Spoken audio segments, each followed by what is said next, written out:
Hello everyone, I am the storyteller. Tonight I'll tell you a chilling and haunting story and experience Elias Thorne would never forget after agreeing to travel to a remote town to research local folklore. Relax, listen to the wind whispering through the ancient woods, and discover what truly awaited him beneath the earth when night fell. They told me I was screaming when they pulled me from the river, though I don't remember making a sound. My clothes were torn, my notebook waterlogged, the bones in my right hand broken like dry twigs. The only thing I remember clearly from that night is the taste of the dirt. It wasn't mud, not exactly. It was older than mud, older than rot. Something bitter and cold that slid behind my teeth and stayed there. I had walked into those hills with a rational mind, a Ph.D. in anthropology, and a fondness for folklore. What found me wasn't a story. It wasn't even madness, though there were moments I might have welcomed insanity. I still wake with that taste in my mouth. The drive to Hollow Creek stretched longer than it should have. A 2-hour trip according to GPS, but my cell signal vanished after the first switchback, and the road buckled and narrowed until I wasn't sure I was on a road at all. I passed a dead fox on the shoulder, its mouth open wide like it had tried to scream. No sign of collision, just stiff, unnatural stillness. I kept driving. The mountains here don't feel like other mountains. They lean in, choke out the sky every so often. I'd catch a glimpse of movement along the ridgeline to toll for deer, too smooth for bear. My pulse would rise, but by the time I looked again, the ridge was empty. I was coming to research oral histories of the region Appalachian folklore, specifically stories with thematic links to pre-colonial indigenous cosmology, academic language for ghost tales, and monster myths. The university had signed off on the grant. I'd packed my field recorder, a camera, and 5 moleskin notebooks. The town emerged as a smear of shingle rooftops and rusted siding, tucked low in a basin of mist and shadow. Hollow Creek didn't welcome you. It tolerated your arrival the way a body tolerates a splinter. The first person I saw was a boy, maybe 10 years old, standing barefoot in the middle of the street. No shirt, no expression. He didn't move when I passed, just watched, like he knew me already. The bed-in breakfast was a creaking Victorian at the end of a gravel lane, dwarfed by poplar trees that scraped the upper windows. I stepped out, stretched my back, and caught the faint sound of wind chimes. No wind, no chimes, just the sound. The woman who ran the place, Maggie Caldwell, met me on the porch. 60, maybe older, with a blue dress and hands that looked stronger than most men I'd known. "You're Elias," she said. "You've been expected." I asked, though I hadn't told anyone the exact day I'd arrive. She only smiled, thin and crooked. The hills remember things before people do. Inside, the house smelled like cedar and old books. My room was upstairs, small but clean. There was a mirror opposite the bed that I covered immediately with a towel. Not for any reason I could name, just instinct. That night I dreamt of a black door, not in a wall, just standing alone in a field. Something knocked from the other side. 3 knocks, silence. Then a voice, "Don't turn around." I woke with my neck locked to the right, facing the mirror I'd covered. The towel had slipped off. My reflection stared back at me, eyes wide open. But I was absolutely sure my eyes had been closed. Morning came reluctantly. Gray light filtered through the curtains like it was struggling to survive the journey. I dressed in silence, wrote down the dream before it could evaporate, then went downstairs to find coffee. The kitchen was empty, but a pot sat on the stove still warm. I poured a cup, bitter and too strong, and noticed a grandfather clock in the corner, the kind with a long, slow pendulum and a dial like an old judge's face. It ticked steadily until I stepped toward it. Then it stopped. I looked closer. Midnight, both hands frozen there, though the light outside told me it was closer to 7. I tapped the glass. Nothing. Maggie appeared in the doorway behind me, quiet as a moth. "That thing hasn't worked in years," she said, then walked past me without looking back. "But it was ticking," I said. She didn't answer. Breakfast was eggs and cornbread, slightly burnt. We ate in the sunroom, though the sun refused to show. Mist pressed against the windows, like an animal waiting to be let in. "You'll want to speak with Whitaker," Maggie said suddenly. "He's old as the hills, that one. Remembers more than he admits." I asked if he'd be willing to talk about the stories, the folklore. She gave me a strange look. "He doesn't talk about the stories, he talks like them." The path to Whitaker's cabin was barely a trail. Moss-covered rocks, birch trees bent like supplicants, the scent of rain-soaked wood and rusted metal. I walked for maybe 30 minutes before the cabin appeared a squat, one-room structure with no smoke from the chimney. I knocked once, twice. A voice called out, "It's open. Don't look down." I froze. The door creaked open with my touch, revealing a space cluttered with objects that seemed older, and the man who owned them rusted tools. Bones hung like charms, bundles of dried flowers nailed to the ceiling beams. Whitaker sat in a rocking chair facing the hearth, didn't look up. He was thin as wire, skin the color of dry parchment.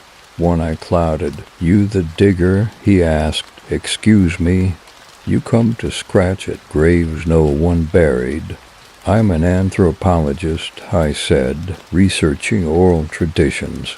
"They ain't stories," he snapped. "They're leftovers, what's left behind after the truth got eaten."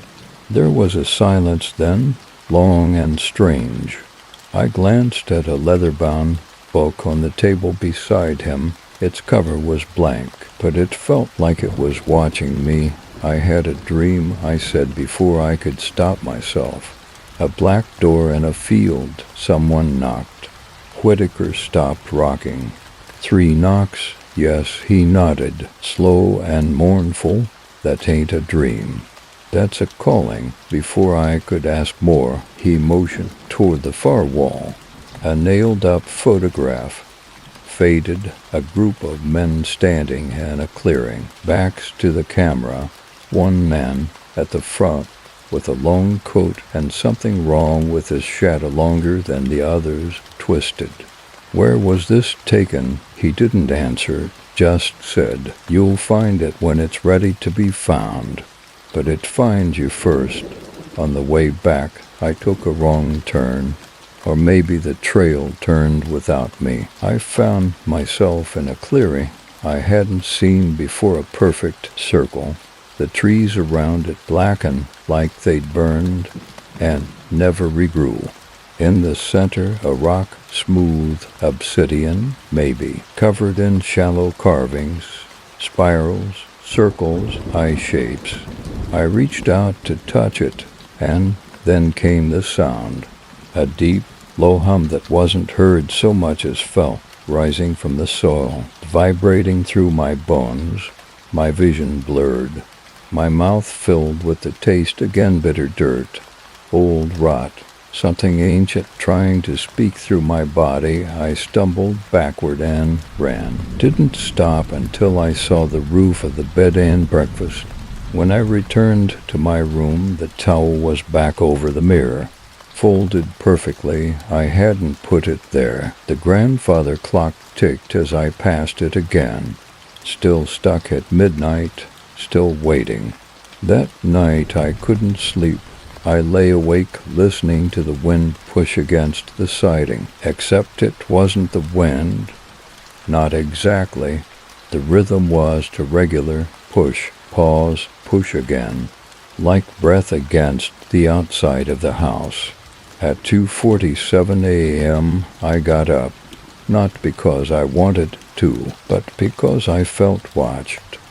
Like something just outside the door was waiting for me to not check. I walked down the creaking hallway and into the sitting room.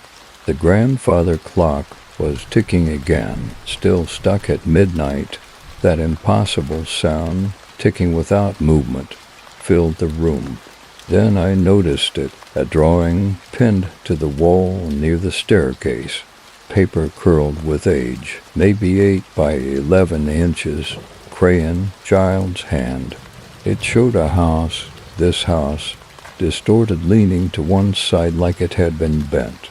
In front of it stood 3 stick figures, one tall to short. One of the short ones was scribbled over in heavy black strokes. Behind them, the hills were black with tiny red shaped eyes, maybe dozens of them, watching. I stared at the picture for a long time before I realized there was a word written on the back in red ink. Return. I went back upstairs and pulled the towel from the mirror. My reflection looked back, just me, normal, tired. But as I turned to walk away, I caught a flicker in the corner, a shadow, behind me. No shape, just presence. I spun around. The room was empty. I slept with the light on, and even then I dreamed. I'm back in the clearing with the stone, but it's bigger now, possibly large, rising like a spire into a black sky. No stars, no moon, just wind that smells like copper and decay. There's a figure standing at the base of the stone. No face. Skin stretched too tight, long fingers twitching in rhythm with the hum from the earth. It speaks, but no sound comes out. Instead, my ears fill with whispers, hundreds, maybe thousands, all saying the same thing. He came down hollow, and hollow he remains. I woke up with blood on my pillow, nosebleed. My mouth tasted like metal. Later that morning, I asked Maggie about the drawing. What drawing? She said, the one by the stairs. 3 people in front of the house, red eyes in the hills. She looked confused, then genuinely disturbed. There's nothing there, Elias.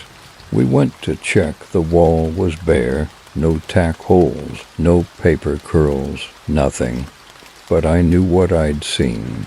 She watched me too closely after that, polite, but colder, like something in her had withdrawn. I think you should speak with the Reverend, she said suddenly. James Harper, old chapel out past the mill road. He remembers things that don't always stay remembered. That name hit me like a slap. Reverend James Harper. I hadn't heard it in over 20 years. Not since the field school expedition that went wrong.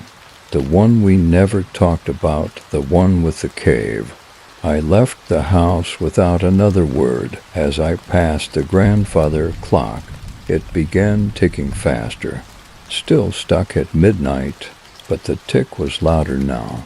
Not mechanical, not hollow, wet, like something ticking with its tongue. The old chapel wasn't on any map. Maggie had sketched the directions on the back of a receipt. Past the collapsed mill. Follow the creek bed until the water stops. That's what she'd written. Until the water stops. It took the better part of an hour to find the place.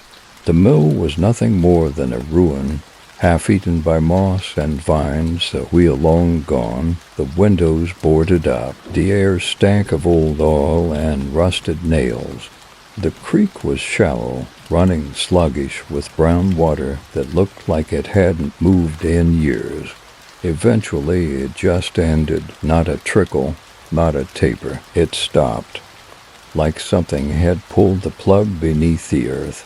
That's where the chapel stood alone, crooked, leaning against the slope of the mountain like it had grown there, and then regretted it. I stepped inside, the door whined on rusted hinges.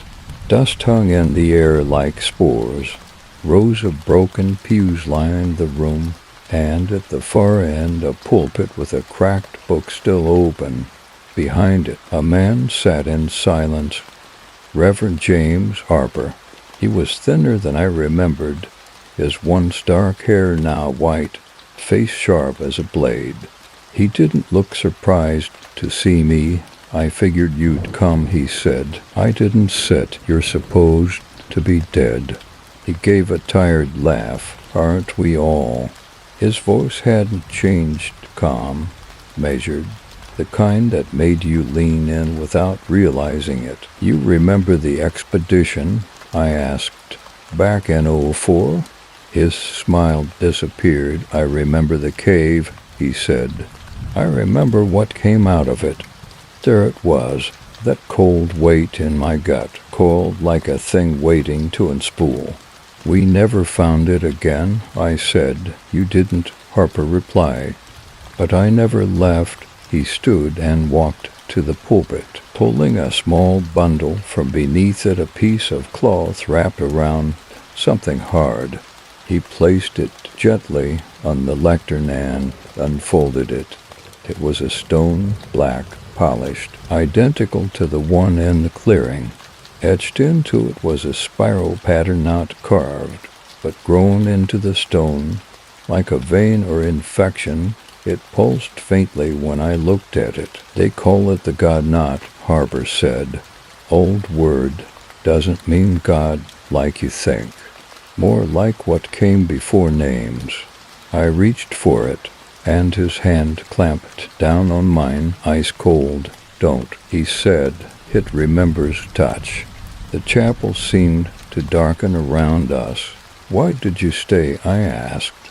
Because something had to, he said. Something had to hold the knot closed. He looked at me with that preacher's certainty, like the world only existed if he allowed it. But now you're here, he added, voice softening, and it knows you again. I asked him what was in the cave, what was under the stone. He only said, the thing we buried under our own forgetting. And then he handed me a photograph. I didn't look at it until I was halfway back to the band. I sat on a rock beside the dead creek, unwrapped the photo from the cloth. It was old, sepia-toned, a child's birthday party. Candles on a cake, faces blurred as if the film had melted around them. All except one. It was me, 8 years old, standing near the edge of the frame, half-shadowed, staring straight at the camera, at myself. But I'd never seen this photo before. Never been in that place, and behind me, barely visible in the background, a stone, tall and black, with spirals like infection, and something crawling from behind it. Something with too many limbs. That night I didn't dream, but I woke at exactly midnight. Tick, tick, tick. The grandfather clock had stopped ticking, but I still heard it, inside my walls, inside my skull. And this time, it wasn't ticking, it was breathing. The next morning, I found Sarah Mitchell sitting on the porch swing, legs crossed at the ankle, smoking a cigarette like she was trying to burn time. Didn't hear you come back last night, she said. I didn't make noise, I replied. My voice sounded like someone else's, dry, distant. She gave me a sidelong look. You look like you slept in a cave full of spiders.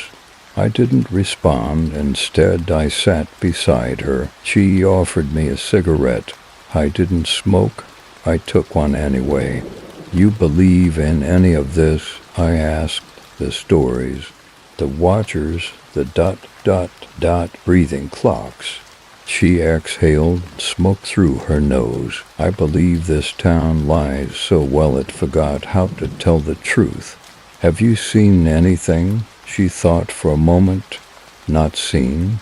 But sometimes I hear my mother's voice in the trees, and she's been dead 10 years. Sometimes I walk somewhere and end up in the wrong memory. And once I found a rock that bled when I touched it. I left it there. Where? She smiled but didn't answer. I spent the next few hours walking the town. It wasn't big, maybe 30 houses, some of them empty. Windows black and sagging. There was no grocery store, no gas station, just a post office, a bar, and a school that looked abandoned but rang a bell every morning anyway. I noticed something odd. Every road sign had the same destination listed, Downing Path for miles, no matter which direction you faced. Even when you turned around, I asked a man fixing a fence if he'd heard of it. He didn't look up, just said, "Ain't no such place, but the signs say." He stood slowly and met my eyes. His voice dropped. "Ain't no such place." I kept walking. Later that afternoon, I found the girl. She was standing behind the school, sketching something in the dirt with a stick. Maybe 7 years old, pale as salt, barefoot. I crouched down. "Hey there, what are you drawing?"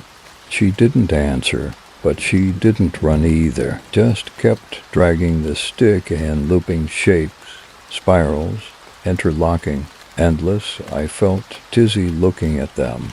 "What's your name?" Still no answer. "Do your parents live nearby?" She paused, tilted her head, and finally spoke. "They live in the folds." "What folds? In the land? Where it curls up under?" "I should have left then. I didn't." "What are you drawing?" She looked up at me with blank, dry eyes. "The path to the hollow," she whispered, "but you already found it." I left her standing there and walked straight back to the band, straight, no turns. Didn't speak to anyone. Didn't stop. On the way up the porch, I stepped on something hard. I looked down, a crayon red. That night, I found something new in my room, on the bed, laid out like it had always been there. My old field notes from 2004, the cave expedition, the ones I lost, the ones the university claimed were never turned in. The last page was torn, not handwritten, typed, a single phrase, center-aligned. "IT is not the earth that hollows, and beneath it, IT is you." The power flickered, the bulb burst, and in the moment of darkness between light and panic, I swear I heard something chitter behind the wall. A dry, jointed sound, like limbs unfolding, like breath learning how to speak. I didn't sleep that night, not in any true sense. I drifted somewhere between waking and paralysis conscious, but unable to move. The room throbbed with heat and something beneath it, a rhythm, not a heartbeat, a pulse, like something beneath the floorboards was waiting for me to match its tempo. When I finally moved, it was dawn. I stood barefoot on the cold planks, still holding the last page from the field notes. I read it again, lips barely moving. "It is not the earth that hollows, it is you."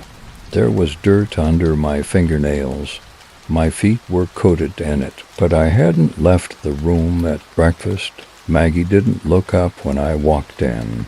The radio in the corner played a crackling AM gospel channel that seemed too loud for the space. On the table was a bowl of eggs, toast, and a small jar of honey.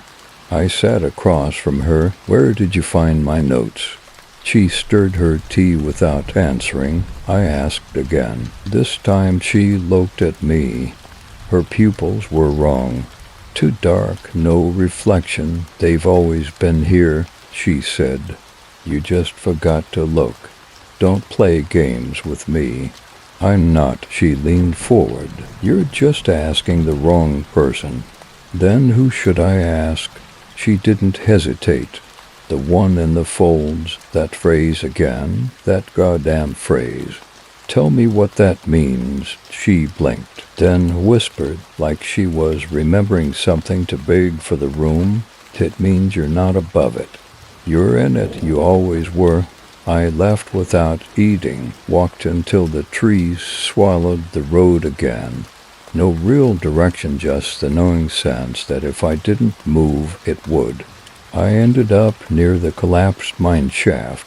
Locals didn't talk about it, but I'd seen it on a map dated 1937, labeled Cleve's Pit. It had supposedly closed after a collapse.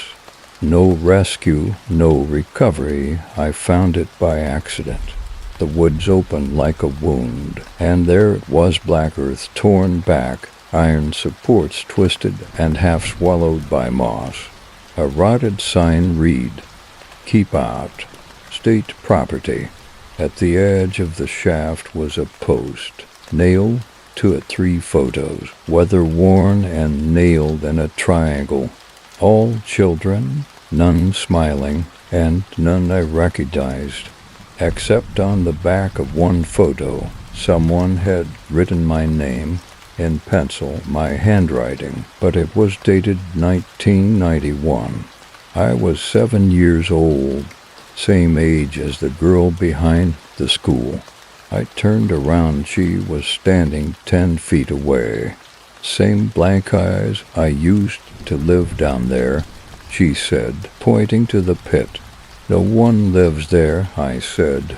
She didn't blink. "Not people." She took a step closer. "They're listening now. You should be quiet." I backed away, turned, walked. When I looked over my shoulder, she was gone. But something was at the edge of the pit. Not her. Taller, bent, like it had once been a man but forgot how. Its skin moved like it wasn't attached right, and when it stepped forward, it made no sound at all.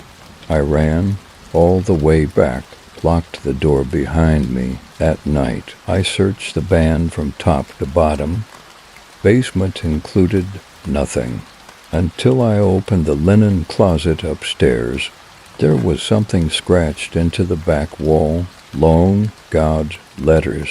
"Find the cave. Find yourself." And then the final sign, my recorder, sitting on the nightstand. But I hadn't brought it out since I arrived. I pressed play, my voice frantic, breathing hard. "Don't know how long I've been down here. It's not a cave. It sits inside me somehow." Skith, a scraping sound, then a whisper, low and impossible.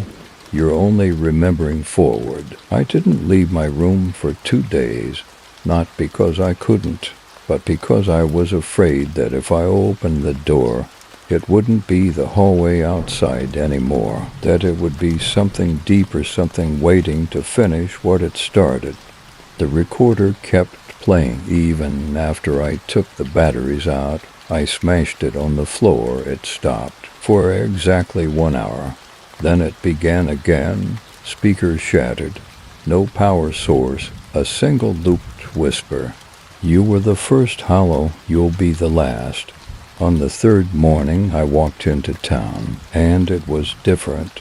Subtly, impossibly different. The buildings were the same shapes, but the colors were wrong.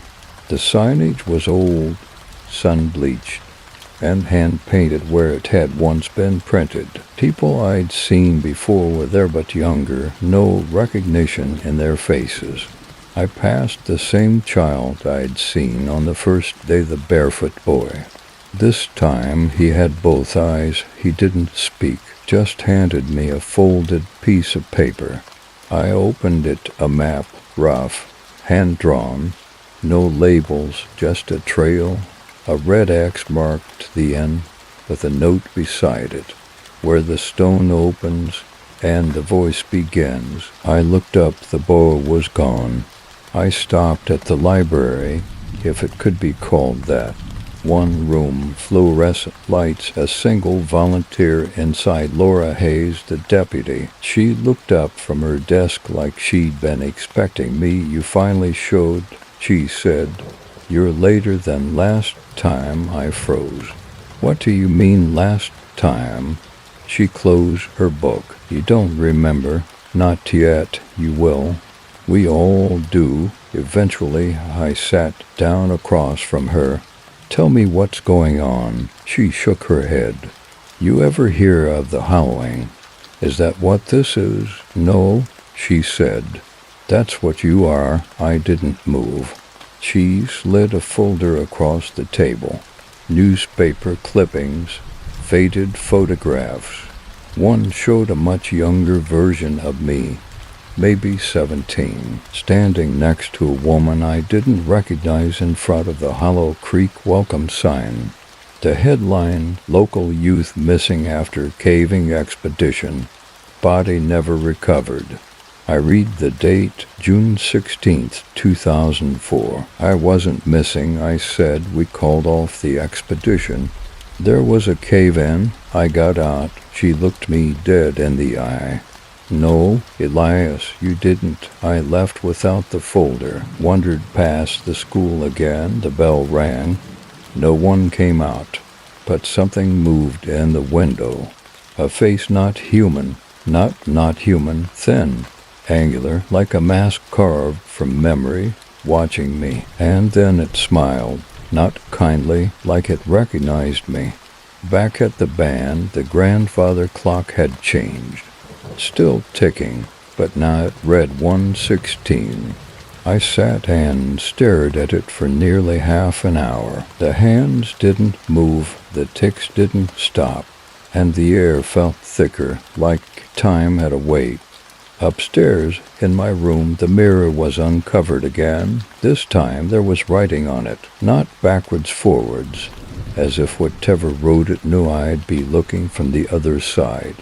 If you remember to fast, you'll make the knot. And beneath it, the town holds you until you hold it back. That night I dreamed again. I was in a tunnel, earth pressed in tight, pulsing with breath. No light, only the vibration of thought not mine. Something whispered behind my teeth, inside my jaw. Say it, I didn't know what. Say your name, the old one. I opened my mouth to speak, but all that came out was sorrow. I woke up choking on it. Real dirt under my tongue, between my teeth, and from somewhere deep beneath the floorboards, I heard the unmistakable sound of someone saying my name, not whispering, not yelling, just saying it, like a prayer, like a claim by morning. The map the barefoot boy had given me was gone, not misplaced gone, like it had never existed. My pockets were empty, my notes scrambled. My handwriting appeared in places I hadn't written, phrases that I didn't remember thinking. Stone remembers touch. He folded inward, and the sky folded with him. Time is not a line here. It's a wound. I needed answers, or at least something to hold on to. I returned to the library. It wasn't there, I mean that literally. Where the library had been was now a vacant lot filled with weeds and rusted farm equipment. No debris, no foundation, like the building had been peeled away. I turned in a circle and realized that everything was slightly different again. No birds, no breeze, no people. The town was pausing. I walked south, where every sign still pointed, downing path to for miles. No road, just trail, and a feeling like stepping between sentences that had no ending. The landscape shifted, trees to tall, their trunks to close together, like they'd been planted by something that didn't understand growth. The soil underfoot went from dry to wet to soft, like something breathing just below the surface. After an hour of walking, I came upon a fence, barbed wire strung around a clearing with a single structure in its center, a grain silo, rusted, tall, out of place. I'd seen it before. In one of my dreams, it had stood in a black field, surrounded by voices buried under the earth. I climbed through a break in the fence and approached the silo, carved into the metal at knee level. This is not where IT ends. The door was ajar inside, stairs winding downward into black. More than should have fit in the structure's height. I turned on my flashlight. The air smelled of iron and wet rope. I descended. Each step creaked like bone. Each breath tasted like dust that had once been living at the bottom, a chamber circular. The stone walls pulsed faintly with warmth, like I was inside something that was still alive. At the center, a slab polished black, identical to the one in the clearing, only this one had holes in it, perfect circles, 5 of them, empty, but not. When I leaned close, I heard my own voice echoing back in reverse. I whispered into one, and something answered. Not a word, a sound of folding, like skin turned inside out. Like the slow splitting of wet paper, I turned to run, and standing behind me was Reverend Harper, except not him, not entirely. His body was right, his clothes were right, but his eyes, they were black stone, polished, reflective. When he opened his mouth, I saw my own face inside it, and it said, "You're the one who let it in." I woke up in my bed, clothes still wet, mud on the floor. The clock ticked to 11. No one in the house, except on the mirror a new message scrawled in something darker than ink. "The path follows you now." I checked the hallway. The grandfather clock had split, not broken. Split vertically, a hairline cracked down the middle, from top to bottom. Inside the cracked, something pulsed, faint red light, like the inside of a body. I put my hand near it, not touching, just close, and I heard the word again, hollow, but this time it wasn't a threat. It was an invitation. I didn't leave the house that day, not because I was afraid, but because I was expected. The walls had begun to lean just slightly, enough to suggest the house itself was listening, adjusting. Every object was in the same place, yet wrong. The towel on the mirror wasn't mine. The notebook on the knitstand was written in a hand I recognized but hadn't used in years, my childhood handwriting.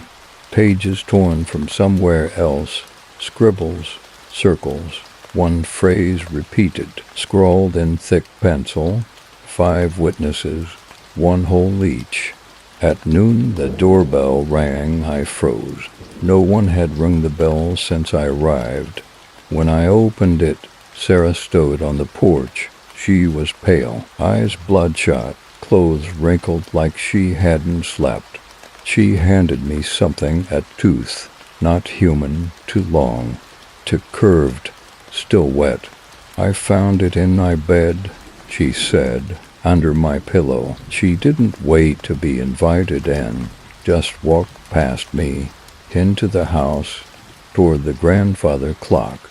"I used to hear it when I was a kid," she said, "that breathing sound. My mom said it was the pipes, but the house didn't have plumbing." "What do you want from me?" I asked, Sarah didn't answer. She opened her fist. Inside it, a photograph. Black and white, grainy, me, her, Maggie, Whitaker, Harper, all seated around a table deep in the woods, looking straight into the lens, none of us smiling. She pointed to the background, 5 stone slabs, each with a hole. The witnesses, we did something, she said, and it didn't stay done. That night, I listened again to the broken recorder. The static was stronger, my voice barely audible beneath the hiss. They told me I'd forget, but the land never forgets. The holes aren't vessels, they're mouths. Skeethed, when you say the name, it folds into you. Skeethed, we shouldn't have buried it in memory. Memory isn't soil. I took the photos Sarah had given me and laid it on the mirror, and in the reflection the photograph moved. The 5 of us turned slowly to look at something just out of frame, all at once. Same angle, same expression. I turned to look behind me. Nothing, but when I looked back, one of the figures in the photo was missing. Harper, only 4 remained, and the red X that had marked the map before, it was now on Sarah's forehead in the photo. I found her outside, pacing by the fence. There's a pattern, she said. I've seen it before. It's like we're part of some circuit. Each of us holds a memory that doesn't belong to us, and when one of us breaks, it takes the rest. I finished. She nodded. You need to go back to the cave. Not the real one, the first one. The one from your dream. I don't know how. You do, she said. You already did. You just have to remember forward. That night, I returned to the clearing with the original black stone. The spirals on it had changed. Now they were open-mouthed, screaming in silence. I touched the center, the world shuddered, and the stone pulled away like paper, unfolding a stairway beneath, descending in tight, wet spirals, the smell of rust and memory. I looked back once. The trees had turned inward, bending toward the opening, watching. I stepped inside, not down, not deeper, inward, and the stone folded closed behind me. The stairs pulsed with warmth, not like heat, like veins. I descended in silence, though my breath grew louder with every step. Not because I was afraid, because I was being heard. The walls weren't stone. They were something older, something made from pressure and remembrance. They breathed when I passed. Halfway down, I began to see handprints pressed into the walls, as if others had climbed up trying to escape. Some fresh, some impossibly small. One of them was mine, my hand.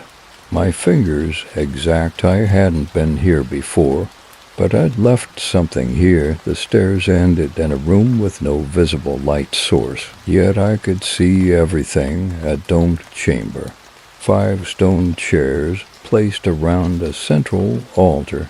Each chair had a sigil above it. One of them throbbed faintly. Mine.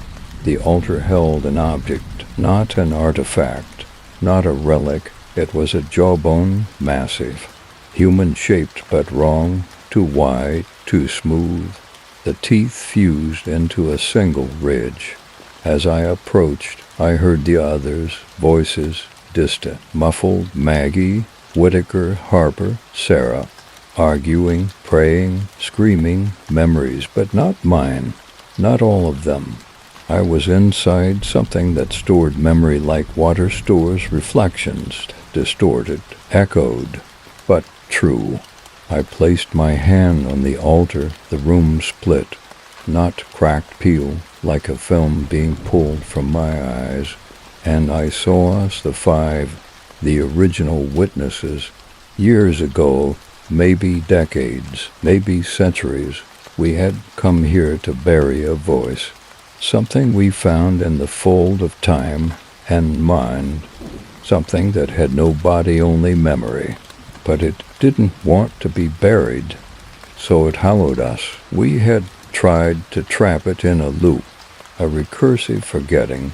That's what the town was. Not a location, a construct, a memory palace designed to contain the breach. Only it wasn't holding anymore. Too many cracks, too much remembering. And now it was pushing out, using me, using Sarah, using you. If you were hearing this, I looked down at the jawbone.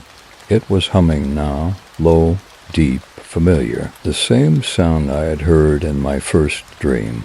The knocking behind the door. I reached out to touch it, but something touched me first, cold, wet. Fingers, long and jointless, from beneath the altar. They wrapped around my wrist, and a voice, my voice, years older, years deader, whispered in my ear. You're the fifth mouth. Say it. I tried to pull away, couldn't. My own memories began playing inside my head like foam, but they weren't mine anymore.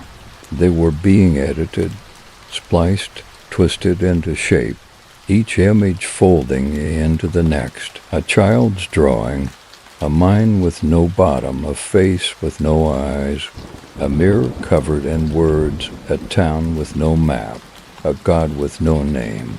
I screamed, not out of fear, out of recognition, and when I opened my mouth, I didn't hear my voice. I heard all five speaking through me. The fold remembers, the jawbone snapped shut, the light died. The chamber collapsed, not down but inward, and I was somewhere else, afield, a black door, standing alone, waiting. Behind me, Sarah's voice, don't turn around. I didn't obey her. I turned. Sarah wasn't behind me. Not anymore. What stood there had her outline, her height, her hair, but it moved like it was learning how to wear her, like she was a suit of memory pulled over something larger, something stretching the seams. Its eyes were full of motion, not light, motion. I stepped back. The black door was still behind me, tall, frame cracked, no handle. The ground around it was scorched in a perfect circle, like it had landed there, not been built. You remember now the thing that was Sarah said. Some of it, my voice shook, but it was mine again. Not enough, she replied. You left pieces out, buried them in others. The field shimmered, flickered. Suddenly, Harper standing beside her. Then Whitaker, then Maggie, the other witnesses, each of them unfolding into view like bad pages in a journal being rewrite in mid-sentence. They spoke in unison. You are the loop. You made the full to contain the memory. You thought forgetting it would make it unreal. I looked down at my hands. They were stained with ink. No, not ink, ash. Burnt pages, my own notes. You erased the name, said Maggie, stepping forward. But a name that was never written is just waiting to be spoken. I backed toward the door. It pulsed. One knock. 2, 3, it opened. But not to light, not to space, to film. I saw images projected on the inside of the door, grainy, looping scenes of my life. But wrong in one. I never left the expedition. In another, I stayed in Hollow Creek and became the Reverend. In another, I was the child drawing spirals in the dirt. Each one ended the same way. The same voice whispering, say it, you have to say the name. But I didn't know the name. That was the trick. The voice had no name until someone gave it one. And once you did, once you spoke it, it became real. The witnesses surrounded me, Sarah, Whitaker, Harper, Maggie, their mouths open, wide and naturally wide, unhinged. From inside, not sound, but images, memories, one from each of them, one piece of the buried truth. I began to remember the cave, the ritual, the chores. We weren't studying the folklore. We were trying to undo it, trying to unmake a story that had no origin, no author. Something we found in the silence between truths, something we named once. By mistake, I remembered that moment. The first time I said the name aloud, and how the earth folded around us. How we had to forget, or it would keep writing itself into us. We had built Hollow Creek as a container, a place where forgetting was enforced by design, but cracks had formed. I had come back. The story had resumed. I stood before the door. The name sat at the edge of my tongue, 5 syllables. None pronounceable, not by humans, not without folding. The witnesses waited, mouths open, breathless. You want me to say it, I said. They nodded, dot, but what if I don't? The wind changed. From behind the door, a new voice, childlike, ancient. Then it finds someone else. I turned and ran, out of the field, back through the fold, through the breathing walls. Up the wet stairwell, I burst into my room. The clock read 12 o'clock. Exactly, the hands began to move. For the first time, forward, the clock ticked forward, not quickly, agonizingly slow, like it resented movement, like it had waited too long and had forgotten how to keep time properly. I stared at it until my eyes ached. Midnight, then 12:01, then 12:02. A full minute between ticks, each one a blow to the ribs. A heartbeat too strong to be mine. Something had changed, not broken, progressed. I heard the floor creak behind me. I didn't turn, didn't need to. The smell told me first cedar smoke and old stone. The scent from the black field, from the dream. You left the door open, said Maggie's voice. I turned slowly.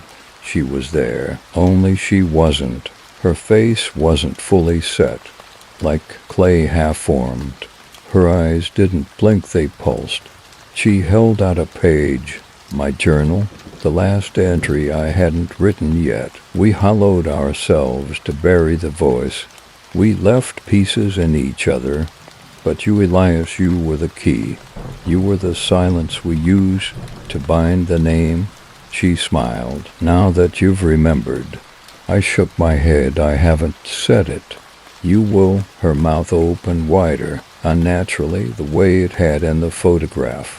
And from within a sound, not loud, not musical, just there, existing without origin. A note that had no start and would never end. It vibrated in the center of my spine. And behind my eyes, memories folded, not repressed or arranged. Whitaker appeared next, sat on the edge of my bed like an old friend. We took it into ourselves, he said softly. We had to. It wouldn't stay outside. What is it? I asked. He chuckled. A wheezing, dry thing. It's the thing that watches stories from the other side. The one that makes sure endings don't stick.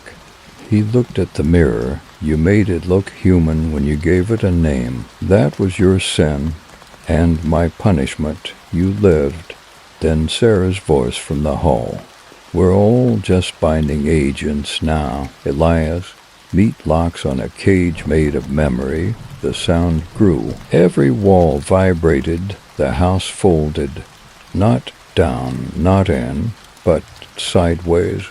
Like reality shifted half an inch and forgot where it used to be. I fell, not physically, mentally, as though floor dropped out beneath my thinking. I hit something soft memory. A room I'd never seen, wooden crib, spiral carved into the headboard. Child asleep inside, and on the wall's drawings, the same red crayon, the black door, the cave, the jawbone, and me watching from every picture. I tried to scream, but the sound came out backward. Words reversed, syllables curling into themselves. I was becoming the container, becoming the place the story lived. When I opened my eyes, I was in the woods, back in the clearing, alone, but not empty. The stone slab sat before me. 5 holes filled, a 6th had opened, new, fresh, not carved, grown the shape of my mouth. The 6th hole wasn't just a shape, it was my mouth. The contours, the slight asymmetry of my lower lip, the way my jaw clicks when I clench every detail carved into black stone like it had been cast from my own skull. I tried to back away. My legs didn't move because I wasn't standing anymore. I was lying down on the slab. The forest was gone. The sky replaced by something closer, like being inside a great throat. Above me, the other 5. Maggie, Whitaker, Harper, Sarah, me. Another version of me, smiling. They leaned in, and in perfect unison, they spoke not with sound, but with breath the knot must hold. Then Maggie reached into my mouth, not metaphorically. Her hand slipped past my lips, her fingers impossibly long now, reaching not down my throat, but threw it into something else. And I felt it, the name wriggling inside me, not a word, not a syllable, a shape, a conceptual organism, alive, burrowing, trying to be born in language. They had buried it in me. I wasn't the key, I was the cradle, and suddenly, pain, not in my body. In reality, something split open. The slab cracked beneath me. A fissure ran across the ground, across time, across the 5 witnesses, splitting them each in half. Their forms peeled outward like paper drawings held too long over flame. Beneath them nothing. No bones, no blood, just memory, twisting, writhing, looping on itself. I ran, the trees folded back, the sky grown like a muscle stretched beyond its limits. I found the road, no signs, no town, no beginning, only downing path. No matter which way I walked, it grew longer until I saw her, the barefoot girl standing at the fork. "Did you say it?" she asked. "No." "Then it's still in you." She smiled wide. Her mouth was a hole, a 6th hole, and then she whispered, "Want to know the twist?" I didn't answer. "You were never meant to forget." She held up a mirror. I looked. The reflection wasn't me. It was the witness room, the slab, the 5, the 6th hole still empty. My eyes widened. Because I wasn't out, I was back in. The girl stepped into me, not physically, like a thought returning. And I remembered everything. The moment we found the voice, the ritual to contain it, the choice. One of us stays behind, one of us holds the name. One of us forgets so no one else is to remember. I volunteered, and every loop since then, every version of the town, every flicker of the path, every recurring nightmare was my own mind collapsing around the obligation. I was never the victim, I was the cage, and the cracks, the returning dreams, the sound without a source. It was me fighting to remember, fighting to end it. But if I ended it, the name would live, and if I didn't, I'd loop again, back to the clock, back to the photo, back to the girl drawing spirals in the dirt. Forever, I don't remember walking. I remember arriving, back in the room with the 5 chairs, only now. The 6th chair had formed grown up from the floor like bone calcifying from heat and pressure. My name, my real one, was carved into its back. Not Elias ... not a name in any language I recognized, just a shape, a spiral intersected by 5 crooked lines. The others were there, not as bodies, but as presence. You don't see them anymore. You recognize them, like trauma surfacing mid-sentence, like deja vu catching in your throat. I took the seat because there was no choice left, because every other path was a hallway that curved back into me. The altar pulsed. The jawbone returned whole now, clean. And I understood. This was not an artifact.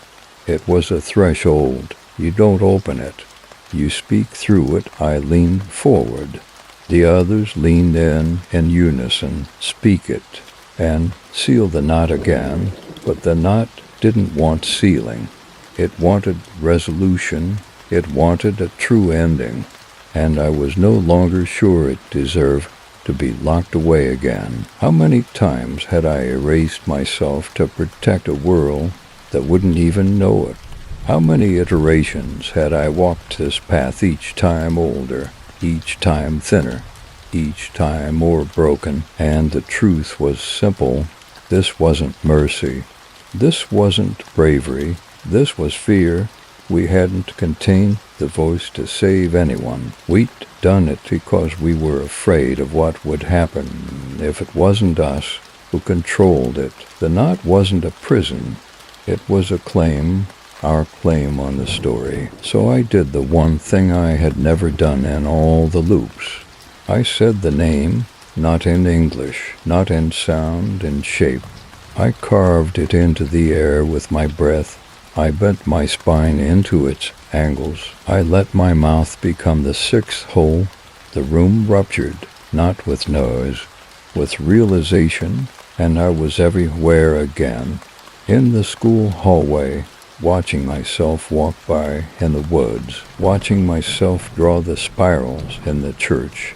During the sermon I hadn't written yet, the whole story collapsed inward, and from the center, a single point of light, not bright, not warm, just ...